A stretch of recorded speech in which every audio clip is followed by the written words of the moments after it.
Hello, dear viewers, and a very warm welcome back to our channel. Today we're delving into a truly seismic shift within the hallowed halls of the British monarchy, a development that many are describing as a pivotal, perhaps even profoundly challenging moment for none other than Meghan Markle, the Duchess of Sussex, and her newly assembled communications team, spearheaded by the renowned Meredith Maine. It appears after a period of remarkable restraint that the palace is finally poised to assert itself, to respond to the relentless narrative that has unfolded over recent years. And this, my friends, presents a significant quandary, one that we must unpack with careful consideration. Before we embark on this fascinating and intricate journey, I kindly ask you to take a moment to show your support. Please do remember to like this video, share it with others who might find this compelling, and of course, subscribe to our channel so you don't miss any of our forthcoming royal updates. Your engagement truly helps us to continue bringing you these detailed insights. Now, let's cast our minds back, perhaps not quite hundreds of years, but certainly to a time when public sentiment and accountability were dramatically displayed. Picture, if you will, the bustling market square in the very heart of the historic city of York. It's a magnificent place steeped in history where centuries ago, rather stark forms of justice were meted out. Indeed, in places such as this, public executions, specifically hangings, were not uncommon spectacles. It might seem a grim thought in our modern era, but records suggest that people would gather, often making an entire day of it, bringing their sustenance and settling in to witness what could sometimes be as many as 15 such events in a single day. Imagine that as a form of public entertainment or a civic duty. One might ponder, in a rather dark and rhetorical fashion, if such public displays of consequence could ever find a modern equivalent, especially when observing certain public figures. Of course, times have unequivocally changed, and thankfully, such brutal practices are relegated to the annals of history. However, the underlying principle of public accountability, particularly when transgressions against the crown or the established order occurred, remained a powerful deterrent. Public executions in medieval cities like York and beyond served as stark warnings, resonating deeply within the populace. This historical resonance, this intrinsic need for a sense of justice and clarity, is what, in a rather metaphorical and admittedly tenuous way, brings us back to the current dynamic involving Prince Harry and Meghan Markle. It is genuinely challenging to fully comprehend, for many observers, just how profoundly ill-advised some of Prince Harry's recent actions and statements have been perceived. This becomes particularly apparent when we recall his return from an interview with his own father, His Majesty the King. Following this meeting, Prince Harry publicly declared that he maintained a clear conscience regarding the revelations he had penned in his controversial memoir, Spare. He conveyed an air of indifference to any potential fallout, effectively dismissing the emotional impact his deeply personal and often critical accounts might have had on his family. His book, as many of us remember, was nothing short of a journalistic bombshell. It contained a plethora of intimate details and accusations, painting a vivid, if often unflattering, picture of life within the royal family. Yet, despite the widespread astonishment and evident distress caused by these disclosures, Prince Harry reportedly insisted that everybody was happy with it. This assertion, however, seemed to conveniently overlook his earlier admission to the BBC, where he had acknowledged that certain individuals within his family might indeed cease communication with him as a direct result of his published revelations. This apparent contradiction, this selective memory, raised more than a few eyebrows, suggesting a disconnect between his public pronouncements and the palpable reality of the situation.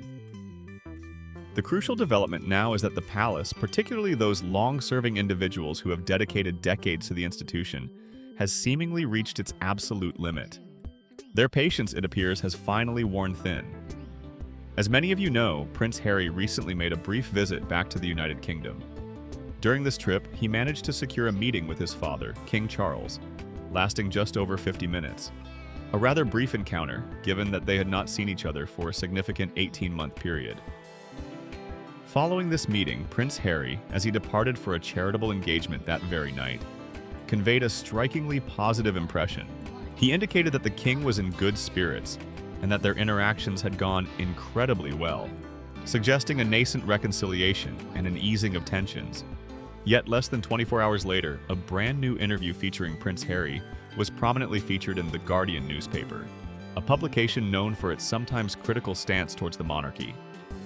This swift turnaround, from an ostensibly positive private meeting to a public interview laden with potentially divisive content, struck many as profoundly ironic, if not intentionally provocative. It's worth noting the often complex relationship between certain media outlets and the monarchy. The Guardian, for instance, much like some political figures, can appear to pivot in its coverage. During celebratory events like a coronation, when royal news generates substantial sales and public interest, their tone might soften.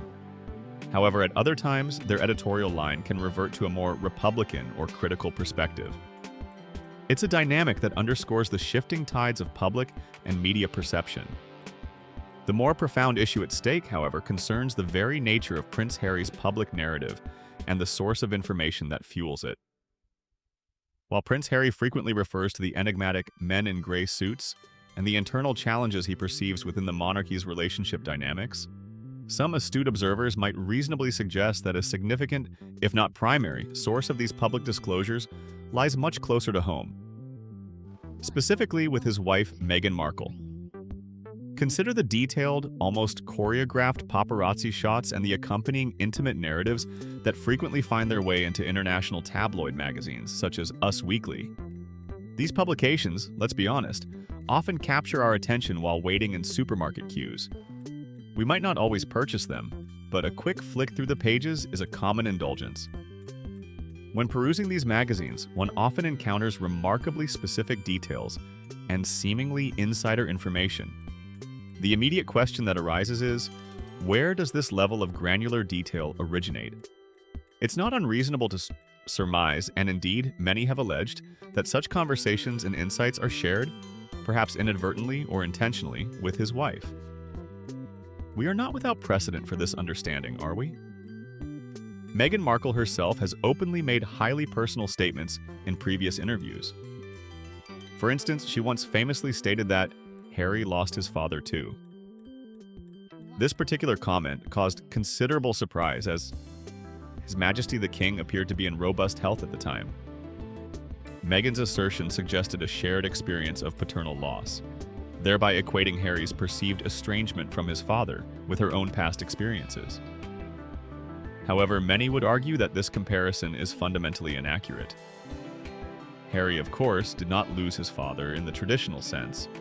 Rather, he, and indeed Meghan, chose a path that led to a significant distancing from the royal family, a decision that many contend Harry, being somewhat impressionable, followed his wife's lead on. This brings us directly to the crux of the matter: the palace's new, assertive approach. This is the underlying reason behind the recent shift, exemplified by Prince Harry's public statement, wherein he assigned blame to courtiers and unnamed insiders within the palace. He accused them of actively jeopardizing his recent public relations comeback, a period he perceived as a successful public outreach. Many commentators, however, viewed this supposed comeback as, at best, a mixed bag, achieving only a good to fair standing in the realm of public opinion. This somewhat middling success, it's worth noting, was largely attributed to the favorable coverage he received from certain media outlets such as The Telegraph and The Mail. These publications, it has been observed, often extended a more positive narrative to Prince Harry, while simultaneously, and in stark contrast, offering less favorable coverage to the far more dedicated and hardworking Prince and Princess of Wales, William and Catherine. Yet, despite this complex media landscape, Prince Harry felt compelled to voice his grievances. However, it now appears that the palace is adopting a fundamentally different strategy. According to a highly credible and exceptionally well-placed source within Buckingham Palace, an individual whose insights are known to be reliable, a decisive new policy has been enacted. Should Prince Harry and Meghan Markle choose to disseminate what are deemed ill-truths or factual inaccuracies, the palace is now prepared to directly and publicly correct them.